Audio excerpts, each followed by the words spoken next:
Marci Prose started a nonprofit group called Sharing the Weight in June of last year. I started Sharing the Weight just simply because our son, David, who has received an autism diagnosis, had a hard time sleeping.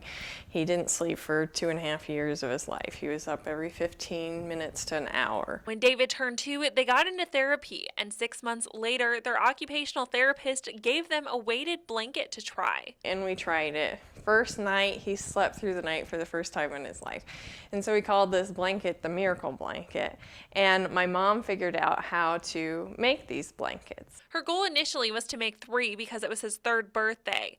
But at her first weekend doing this, she ended up making 12. So we said at that point, we would continue to make them until we ran out of supplies.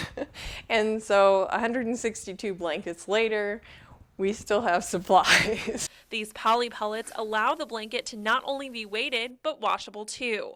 Orders are given away completely free of cost, shipping included. And it's all through donations that we get for fabric, poly pellets, thread, money for shipping, or money for any of the other supplies we need. Other than being a mother of 4, she says this is like a full-time job, dedicating 3 to 5 hours a day to her work, and even more time on the weekends, turning a grieving process of an autism diagnosis into a positive thing. So instead of getting consumed with all that, that's the reason why I started this blanket making, was because I wanted to focus my time and my mind on something that I can help people with, not just, letting myself sit there and grieve. Reporting in Ottumwa, Laura Simon, KTVO News. I'll show them what we have, what's available, and then they get to choose from